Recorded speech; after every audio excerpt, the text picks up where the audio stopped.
Tuesday. My name's George Gary and you're in my kitchen and we are going to go make some sandwiches, paninis, and a little bit about myself. I teach all over the country, write 15, 16, 14 books, and I am not traveling.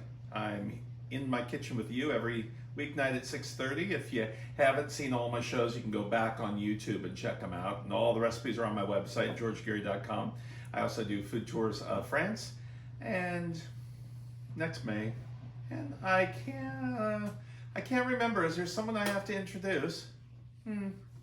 Maybe my #1 taste tester and photographer, Neil. Oh, he's quiet. Hi, everybody. He's been eating already. So he was trying to stuff out from yesterday. Peach, we did peaches yesterday, and today's paninis. They're sandwiches, but you need a panini maker. And if you don't have a panini maker, I've seen people take a brick and use a grill pan. They take a brick and they put foil around it to press it down. I rather just get a panini maker. They aren't that expensive. We've got 2 paninis, and then we're going to do an apple blue cheese salad that's out of my salad book. And the first one is caprese panini. And Neil and I, we've been together for so long. We do these, we don't even really have to talk, and we start laughing. And when we bought the house here in Riverside area, there was no place to go to dinner. In fact, one friend was like, "You're moving so far, and where are you going to eat?"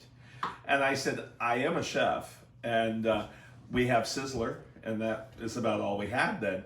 Now, and to get to a Starbucks, it was about 15 miles away, the nearest.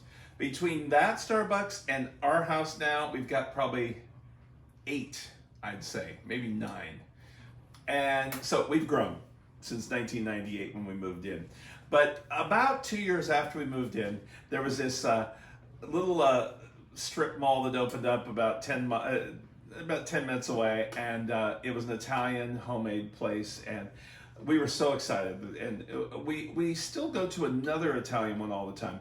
But Neil and I, we go in, and we had just been to Italy, and the lady there, she says, "My husband is the chef because he has great recipes." Now, right then, you know the place isn't going to work out, because just because you have great recipes doesn't mean you know how to manage a business. So I think they lasted about 6 months. So we go in, we eat, and she was the waitress, and it was fine, it was great. And then the next time we go in, she recognizes us, and she said, I do not say what I do for a living. It's just, I don't do it. And she comes up and she says, "Oh, you guys are back. I have a new salad that my husband has created." And we're like, "Wow." She goes, I've got to have you try it because I know you'll love it." And I said, "Well, what is it?" And she says, "Well, we haven't named it yet, but it's mozzarella cheese, tomatoes, olive oil, and basil." And Neil and I kind of looked at each other and didn't say anything. I said, "Well, that sounds really good." So when it arrived, it was a caprese salad, but we just looked at each other, didn't we, Neil? Mm-hmm. And now every time we go anywhere that has that salad, I go, "That guy invented it," and we both laugh. You know, it's one of those kind of cute things. They only lasted about 6 months, I'd say. Is that about how long? It was right when just before the big meltdown happened in 2007. So we'd lived here like 8 years before that opened? Yeah. Because there wasn't anything here. Yeah. So anyway, we're going to, I don't know his name, let's call him Fred. We are going to dedicate this sandwich to Fred. And the caprese panini. The whole thing with paninis, panini maker, and you got to have cheese so it melts. You have to have good bread. I've got some European Italian bread. It looks like the same stuff. And some sourdough. We're going to do only one of each. I'll do 4 or 5 normally. But the reason why we're only doing one of each is because Neil and I are going to eat these, and you don't need to see me make these 5 times. So the key to all of this is oil. And I've got some olive oil, and I brush it on the outside of the bread. And what's wrong? that makes my skin crawl. The brush on Oh, the can bread. you hear it? Yeah, it's like Oh. you know how chalk on scratching on a chalkboard. Yeah. Yeah, that's what does it for you, huh? Okay, Sorry, so folks. I'm going to put just one, can you see there? One bread right now. And then I'm going to put the tomatoes on top of this. And since European breads are so much different, they aren't like square like our red. So I will take and put just like that. You want only one layer. And then we're going to take our mozzarella. First, a little salt and pepper. See how fast the salt's coming out. No, it's not. It's doing fine. Salt, pepper. Then our cheese. So we want little flat pieces of cheese to go on. Normally, I have this already done. I'm just doing a little slower than normal. This is going to be a fast night for food. So we'll do this. And then I will take and cut some to make it on the top like this. And one little more. And then what we're going to do is place a little bit of oregano on top. Just a little sprinkling. And we have some fresh basil leaves to make it a caprese, and it also is the colors of the Italian flag. Just nice. When you do it this way, you can see how perfect it is.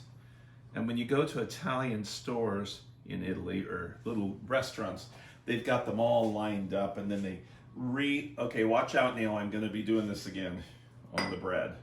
Okay. Can you hear that? Yeah, it's I can hardly hear it.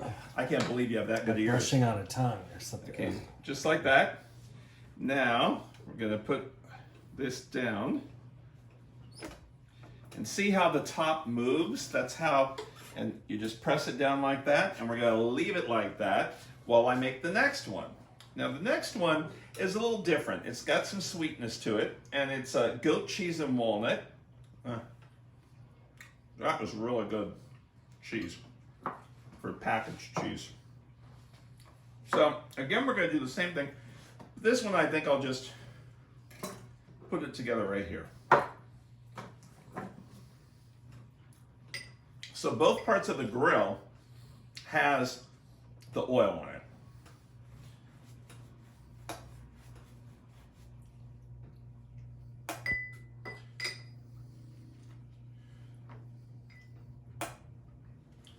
This one, I gotta remember this one goes upside down.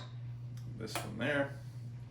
Now this, I'm gonna put the cheese on first. Now you could use the same cheese as I just did, but I'm going with goat cheese. It's a little different of a recipe. In fact, I have a goat cheese walnut cheesecake in my cheesecake Bible. It's really good, a savory cheesecake. And the goat cheese isn't as, it kind of crumbles sometimes a little bit, which it works. Then my panini maker is making noise. Then what I'll do is I'll put walnuts on top of this and press it into the cheese. Neil's going to do a close-up of this, so you can see me pressing it in. Neil, Yes. a close-up. Like that. Then we're going to take honey. Remember, I've got Super Bloom honey from our bloom that we had. Super cool. It's rare. Neil's worth it. Then we're going to just put a little bit of, just probably a half a teaspoon or a tablespoon is there. Just a little bit like that. And then we're going to put this right there. Press it down. I've got cheese all over my fingers. Then we're going to look at this one. See? Still grilling. And we'll put this one on and press it down. And it takes about 15 minutes, maybe not even that long. We'll be back when those are done. I think our paninis are done. The cheese, I can hear it melting. And you hear that? Does that bother you, Neil? No, that doesn't bother Okay. me. So we've got, this one took a little longer, so I'm gonna take that and slice it. I should not use that. Let me get my regular knife. And I'm gonna do it. Oh, so you need that crunchiness. Oh yeah. And you can see the cheese and everything is all melted in there. So there is our first one. Let's get the second one out. Notice these are going this way. I don't go this way because then it would pull. Doing that way, going in the direction of, and The grill marks. the grill marks, you're good. And then this is the walnut honey and goat cheese. Don't you love that sound? Yeah. And there is Nom, nom. our second one. So, Beautiful. when we come back, we're gonna make an apple blue cheese salad to go with this, so then you have a whole meal. We'll be right back. Our paninis are done and melting the cheese. And I'm gonna make the apple and blue cheese salad real quick. And we've got a little bit, you can see hardly any mayonnaise, Dijon mustard, some baking, baking, eating apples. All apples are edible, but when they say eating, it means without cooking them. And these are some Romes. Get a little bit of lemon juice, some Italian parsley. I always get them mixed up, that one and cilantro. Red onion, and I'm using some Port Reyes blue from up north. Point Reyes. I keep wanting to say port because I know it's close to the water up there. So we're gonna cut all this up and toss it together.